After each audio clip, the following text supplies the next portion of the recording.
ইন্নাল হামদুলিল্লাহ ওয়াসসালাতু ওয়াসসালামু আলা রাসূলিল্লাহ ওয়া বা'দ। সুপ্রিয় দর্শক শ্রোতামণ্ডলী, মুসলিম ভাই ও বোন, আমাদেরকে আজকে প্রশ্ন করেছেন মাওলানা আব্দুল্লাহ আল ওয়াফি সহ আরও অনেকে। প্রশ্নটি ছিল, মূর্তি এবং ভাস্কর্য এ দুটি এক নাকি ভিন্ন ভিন্ন জিনিস? ইসলামে মূর্তি এবং ভাস্কর্য স্থাপন করা কতটুকু বৈধ? এ সম্পর্কে কোরআন ও হাদিসের আলোকে আপনার আলোকপাত একান্ত কামনা করছি। অত্যন্ত গুরুত্বপূর্ণ সমসাময়িক একটি প্রশ্ন করেছেন। আমাদের দেশে ভাস্কর্য করা না করা নিয়ে বিভিন্ন জনের বিভিন্ন মনে প্রশ্ন দেখা দিয়েছে। প্রথমে আমরা সেই ব্যাপারে কিছু আলোচনা করব, পরে ভাস্কর্য এবং মূর্তি স্থাপন করা সম্পর্কে ইসলামের বিধিনিষেধ কী রয়েছে সে ব্যাপারে আলোচনা করব।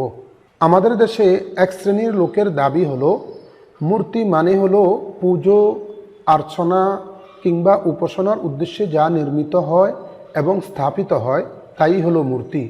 ভাস্কর্য মানে হলো যা পুজো অর্চনা ও উপাসনার জন্য নির্মিত হয়নি বা স্থাপিত হয়নি, বরং নিছক সৌন্দর্য নান্দনিকতার জন্য এবং ঐতিহ্য ও স্মৃতি ধরে রাখার জন্য স্থাপন করা হয়েছে, সেটাকেই ভাস্কর্য বলা হয়।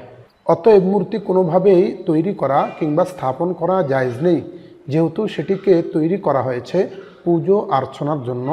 পক্ষান্তরে ভাস্কর্য স্থাপন করা কিংবা তৈরি করা এটা জায়েজ রয়েছে, যেহেতু সেটা উপাসনার জন্য, অর্চনার জন্য, পুজোর জন্য তৈরি করা হয়নি। এই যে সংজ্ঞাগত একটি পার্থক্য দেখানো হয়েছে, তা কোত্থেকে আবিষ্কৃত হয়েছে কেবল তারাই বলতে পারবে, এমনকি কোনো বই পুস্তকও বলতে পারবে না। মূর্তির ইংরেজি প্রতিশব্দ হলো স্ট্যাচু এবং ভাস্কর্যের ইংরেজি প্রতিশব্দ হলো স্কাল্পচার। তবে কখনো কখনো আইডল এবং ইমেজ শব্দগুলোও ব্যবহৃত হয়ে থাকে। মূর্তি এবং ভাস্কর্যের আরবি প্রতিশব্দ হলো ওয়াথানুন, তিমসালুন, নাহতুন, সনামুন। অতএব মূর্তি মানেই ভাস্কর্য, ভাস্কর্য মানেই মূর্তি, এতদুভয়ের মাঝে কোনো ধরনের পার্থক্য নেই।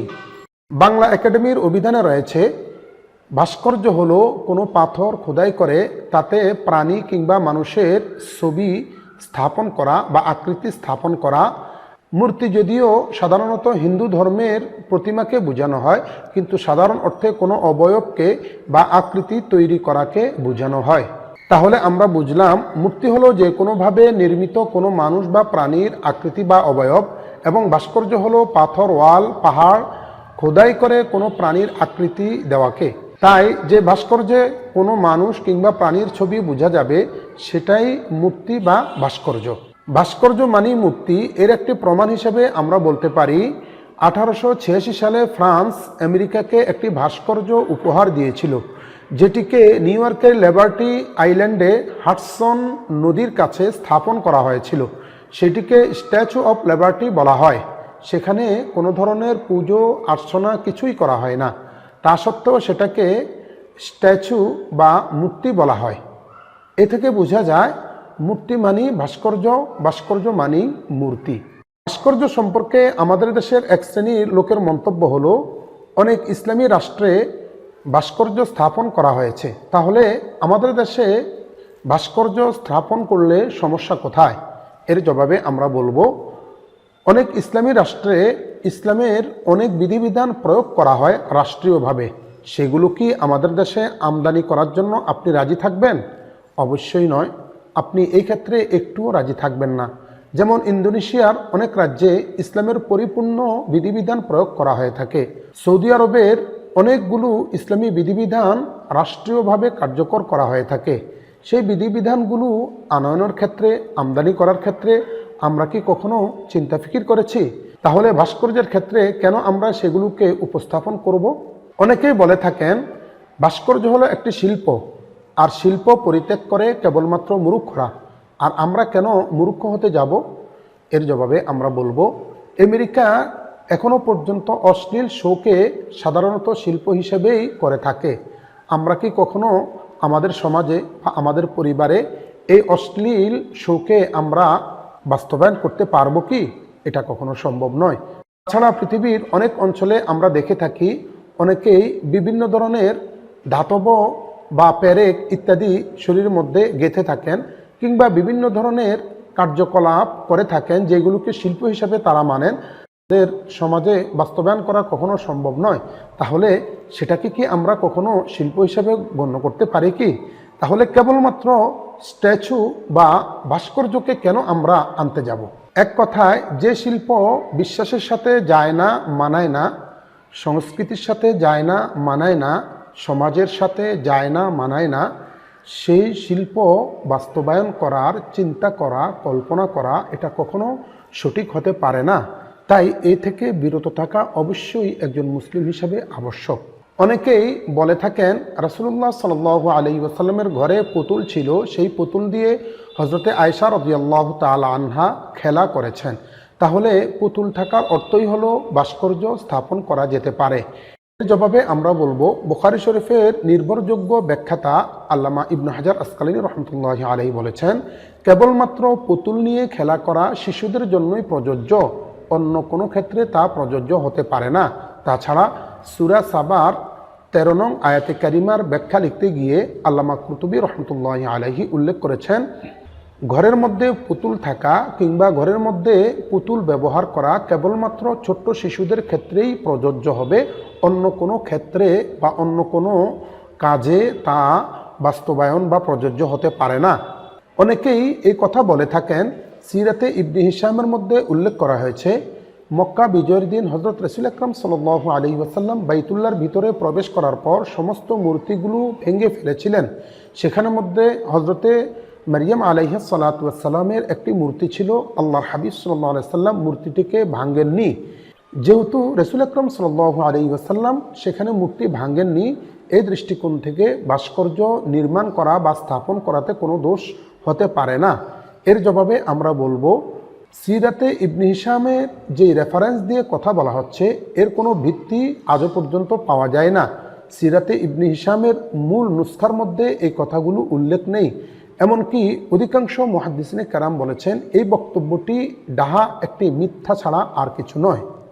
অনেকেই বলে থাকেন, সূরা সাবার 13 নং আয়াতের মধ্যে উল্লেখ করা হয়েছে, হযরতে সুলাইমান আলাইহিস সালাতু ওয়াস সালাম জিনদের মাধ্যমে ভাস্কর্য নির্মাণ করতেন। যেহেতু সুলাইমান আলাইহিস সালাতু ওয়াস সালাম তিনি একজন নবী হওয়া সত্ত্বেও তিনি ভাস্কর্য নির্মাণ করেছেন কিংবা ভাস্কর্য অনুমোদন করেছেন, অতএব আমাদের ভাস্কর্য নির্মাণ করা কিংবা স্থাপন করা দোষ কোথায়? এর জবাবে আমরা বলবো, মুহাদ্দিসিনে কেরাম বলেছেন, আসলে সুলাইমান আলাইহিস সালাতু ওয়াস সালাম তিনিও ছিলেন একজন নবী, আমাদের মুহাম্মদুর রাসূলুল্লাহ সাল্লাল্লাহু আলাইহি ওয়াসাল্লাম তিনিও হচ্ছেন আরেকজন নবী। ওনার ধর্মের মধ্যে যদিও এটা জায়েজ ছিল, কিন্তু মুহাম্মদ সাল্লাল্লাহু আলাইহি ওয়াসাল্লামের ধর্মের মধ্যে এরকম অনুমতি দেওয়া হয়নি কিংবা এটা জায়েজ ছিল না। আবার কেউ বা বলেছেন, সুলাইমান আলাইহিস সালাতু ওয়াস সালাম মূলত ভাস্কর্য নির্মাণ করেছেন গাছগাছালির, অর্থাৎ যেগুলোর প্রাণ নেই। তিনি প্রাণ বিশিষ্ট কোনো জন্তুর ভাস্কর্য নির্মাণ করেছেন এরকম প্রমাণ পাওয়া যায় না। কুরআনুল কারীমের সূরা নূহের 23 নং আয়াতে কারিমায় বলা হয়েছে, ওয়াকালু লা তাযারুন্না আলিহাতাকুম ওয়া লা তাযারুন্না ওয়াদ্দাম ওয়া লা সুআআ। এই আয়াতে কারিমা থেকে আমরা জানতে পারি, হযরত নূহ আলাইহিস সালাতু ওয়াস সালামের উম্মতদের মধ্য থেকে কিছু সংখ্যক লোক পূর্ববর্তী মনীষীদের ভাস্কর্য নির্মাণ করে মসজিদে স্থাপন করেছিল। উদ্দেশ্য ছিল ইবাদত বন্দিগিতে একাগ্রতা সৃষ্টি হবে এবং ইবাদত বন্দিগি করতে উদ্যোগী হবে। কিন্তু পরবর্তীতে দেখা গেছে তারা আস্তে আস্তে ওই ভাস্কর্য থেকে চাওয়া শুরু করেছে, সাহায্য চাওয়া শুরু করেছে, এমনকি তারা একটা পর্যায়ে সিজদা করা শুরু করে দিয়েছে এবং ইবাদত বন্দিগি করেছে। আমরাও যদি ভাস্কর্য নির্মাণ করি, ভাস্কর্য স্থাপন করি শ্রদ্ধার কারণে কিংবা ইতিহাস ঐতিহ্য ধরে রাখার জন্য, পরবর্তীতে দেখা যাবে কিছু সংখ্যক লোক এই ভাস্কর্যের কাছে সাহায্য চাওয়া শুরু করবে, ইবাদত বন্দিগিও করতে পারে। তাই কোনো মতেই ভাস্কর্য নির্মাণ করা কিংবা ভাস্কর্য স্থাপন করা জায়েজ হতে পারে না। ভাস্কর্য নির্মাণ করা, মূর্তি নির্মাণ করা এবং তা স্থাপন করা, এটা ইসলামে কিভাবে জায়েজ হতে পারে?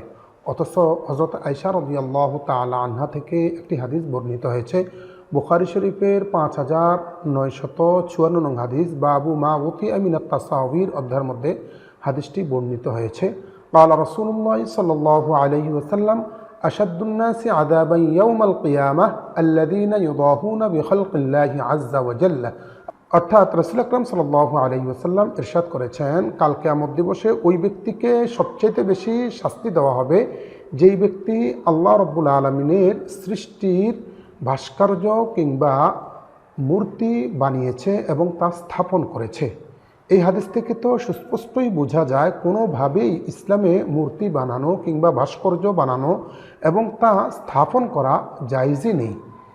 শুধু তাই নয়, যিনি ভাস্কর্য নির্মাণ করবেন এবং ভাস্কর্য স্থাপন করবেন তার সম্পর্কেও হযরতে আব্দুল্লাহ ইবনে মাসউদ রাদিয়াল্লাহু তাআলা আনহু একটি হাদিস নকল করেছেন। বুখারী শরীফের 5950 নং হাদিস, বাবু আযাবিল মুসাউউরিন ইয়াউমাল কিয়ামাহ অধ্যায়ের মধ্যে হাদিসটি বর্ণিত হয়েছে। قال رسول الله صلى الله عليه وسلم إن أشد الناس عذابا عند الله يوم القيامة المصورون। অর্থাৎ কিয়ামত দিবসে আল্লাহ রাব্বুল আলামিনের কাছে ওই ব্যক্তিকেই বেশি শাস্তি দেওয়া হবে যেই ব্যক্তি চিত্রকার ছিল, অর্থাৎ ভাস্কর্য নির্মাণ করেছে, মূর্তি নির্মাণ করেছে কিংবা মূর্তি এবং ভাস্কর্য স্থাপন করেছে।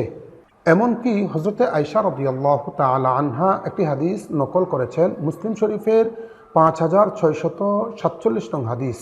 قال رسول الله صلى الله عليه وسلم إن من أشد الناس عذابا يوم القيامة الذين يشبهون بخلق الله عز وجل أو كما قالت। অর্থাৎ রাসূল আকরাম সাল্লাল্লাহু আলাইহি ওয়াসাল্লাম ইরশাদ করেছেন, কাল কিয়ামত দিবসে ওই ব্যক্তিকে সবচেয়ে বেশি শাস্তি দেওয়া হবে যেই ব্যক্তি আল্লাহ রাব্বুল আলামিনের সৃষ্টির সাথে সাদৃশ্য তুল্য কিছু নির্মাণ করবার চেষ্টা করেছে কিংবা ভাস্কর্য নির্মাণ করেছে, মূর্তি নির্মাণ করেছে। এই সকল হাদিস থেকে আমরা এটাই বুঝতে পারলাম, চিত্রকার যিনি হবেন, ভাস্কর্য নির্মাতা যিনি হবেন, মূর্তি নির্মাতা যিনি হবেন, তাকে এত বড় শাস্তি দেওয়া হবে। তাহলে এটা কিভাবে কল্পনা করা যায় যে মূর্তি স্থাপন করা কিংবা ভাস্কর্য নির্মাণ করা এটা জায়েজ হবে? শুধু তাই নয়, হযরতে আয়েশা রাদিয়াল্লাহু তাআলা আনহা থেকে আবু দাউদের একটি হাদিস বর্ণিত হয়েছে। রাসূল আকরাম সাল্লাল্লাহু আলাইহি ওয়াসাল্লাম স্পষ্ট ভাষায় বলেছেন, লা তাদখুলুল মালাইকাতু বাইতান ফীহি কালবুন আও তাসাওয়ির। ওই ঘরের মধ্যে কোনো ফেরেশতাই প্রবেশ করবে না যেই ঘরের মধ্যে কুকুর থাকবে কিংবা ফটো থাকবে। আর ফটো এর অর্থই হচ্ছে ভাস্কর্য বা মূর্তি। শুধু এই হাদিসগুলোই নয়, বরং এই ধরনের আরও অনেক হাদিস রয়েছে যেগুলো থেকে এই কথাই সুস্পষ্ট হয়ে যায় কোনোভাবেই ভাস্কর্য নির্মাণ করা কিংবা মূর্তি নির্মাণ করা এবং তা স্থাপন করা জায়েজ নেই। ভাস্কর্য ও মূর্তি নির্মাণ করা এবং তা স্থাপন করা সম্পর্কিত যতগুলো হাদিস বর্ণিত হয়েছে সবগুলো হাদিস হচ্ছে মুতাওয়াতির পর্যায়ের। আর মুহাদ্দিসিনে কেরামের একটা মূলনীতি হলো, কোনো ব্যক্তি মুতাওয়াতির হাদিসকে অস্বীকার করলে সেই ব্যক্তি কুফর পর্যন্ত পৌঁছে যাবে। তাহলে আমরা কিভাবে এই কথা বলতে পারি ভাস্কর্য কিংবা মূর্তি নির্মাণ করা এবং সেটা স্থাপন করা ইতিহাস ঐতিহ্য ধরে রাখার নামান্তর? এটা কখনো বলতে পারি না। সর্বসাকুল্য কথা এটাই হলো, কোনোভাবেই ইসলামে মূর্তি বানানো, ভাস্কর্য বানানো এবং তা স্থাপন করা জায়েজ নয়। এখানে একটি বিষয় জানা থাকা দরকার, রাষ্ট্রপক্ষ যখন কোনো অনুইসলামিক কোনো কর্মকাণ্ড বাস্তবায়ন করবার চেষ্টা করবে, সেখানে বাংলাদেশের উলামায়ে কেরাম যদি ইসলামের কথা বলে, ইসলামের দোহাই দেয়, তখন এমন কিছু লোক টিভি চ্যানেলগুলোতে গিয়ে বক্তব্য দেয় কিংবা আলোচনা করে, তাদের অতীত ইতিহাস ঘেঁটে দেখলে বোঝা যায় ইসলামের সাথে তাদের কোনো সম্পর্কই নেই। এটা অত্যন্ত হাস্যকর বিষয়। শুধু তাই নয়, এমন কিছু সংখ্যক আলেম ওলামাদেরকে সেখানে উপস্থাপন করা হয় যারা রাষ্ট্রপক্ষের সাফাই গেয়ে যায়, অনইসলামিক কর্মকাণ্ড বাস্তবায়নের পক্ষে সাফাই গেয়ে যায় এবং দলিল আদিল্লা পেশ করে থাকে। আসলে বাস্তব কথা হলো, এই সমস্ত আলেম ওলামাদের ব্যাকগ্রাউন্ড ইসলামের সাথে তেমন সম্পর্ক পাওয়া যায় না বললেই চলে। সমস্ত বিষয়গুলো খুবই হাস্যকর বিষয়, এইগুলো থেকে আমাদেরকে বেঁচে থাকা উচিত। সর্বশেষ কথা হলো, মুসলিম হিসাবে কোনো ব্যক্তির জন্য এটা কখনোই উচিত হবে না যে তিনি ভাস্কর্য নির্মাণ করা, মূর্তি নির্মাণ করা কিংবা এগুলো স্থাপন করার পক্ষে কথা বলবেন কিংবা যুক্তি দাঁড় করাবেন। এটা কোনো মুসলিমের জন্য কাম্য নয়। আল্লাহ তাআলা আমাদেরকে আমল করার, বুঝবার তৌফিক দান করুন।